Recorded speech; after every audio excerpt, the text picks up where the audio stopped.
இந்த பொசிஷன்ல மேனேஜரா இருந்து என்னால வீட்டை ஆர்டர்ல கொண்டு வர முடியல. I am resigning from my position. விக்ரம்ன்ற பேரு கரெக்டா பொருந்தக்கூடிய ஆள் நீங்க. ஃப்ராட் பெர்ஃபெக்ட்டா சூட் ஆகுற புரியட்டும்ன்றது நல்லா புரிஞ்சுக்கோன்ற தெரியுது. அது ரியலைஸ் பண்ணும்போது வந்து ஒரு மாதிரி காண்டாகுது.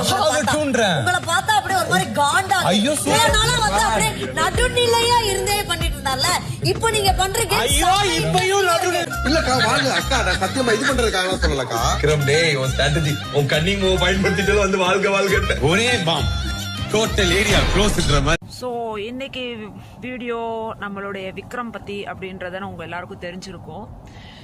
விக்ரம் எல்லாம் ரொம்ப நல்லவர், ஒரு காமெடியன், ஒரு ஃபேட்டாக இருக்கிற ஒரு சப்பியாக இருக்கிற பர்சன். அவங்க அந்த மாதிரி இருக்கிற பர்சன்ஸ்க்கெல்லாம் ஹார்ட் எப்பயுமே பியூராக இருக்கும் அப்படின்றது எல்லாருக்கும் ஒரு பேசிக்கான தாட்ஸ் ஐடியாஸ். அதே மாதிரி தான் எனக்கும் இருந்தது. I was seeing him as a very good person.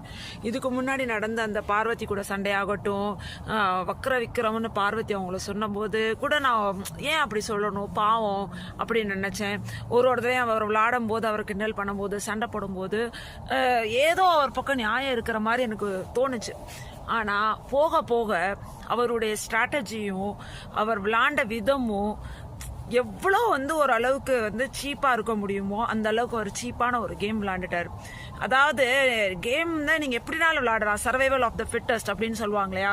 நிஜமாவே வந்து அந்த மாதிரி அடிச்சு விளையாடுறவங்களாம் வந்து it's okay, it's really good. Farooq Amruddin வந்து நான் அடிக்கிறேன், நான் வில்லி தான், நான் உன்னை மூஞ்சில குத்தி தான் விளையாடுவேன் அப்படின்னு சொல்லி மூஞ்சிக்கு நேராக சொல்லி விளையாண்டாங்க பார்த்தீங்களா.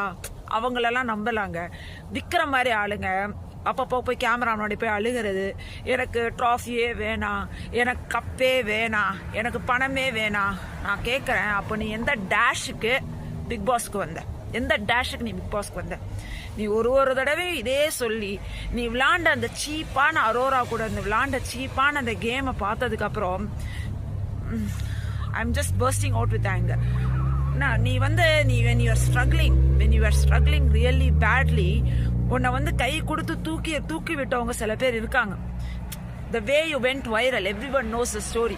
எப்படி நீ வைரல் ஆன அப்படின்றது, அந்த கை கொடுத்து உன்னை வந்து மேலே தூக்கி விட்டவங்க அந்த மாதிரி உன்னை தள்ளி விட்டுருந்தாங்கன்னா, அந்த மாதிரி உன்னை ஏமாத்தி இருந்தாங்கன்னா நீ இன்னைக்கு இந்த இடத்துக்கு வந்து நின்றுப்பியா?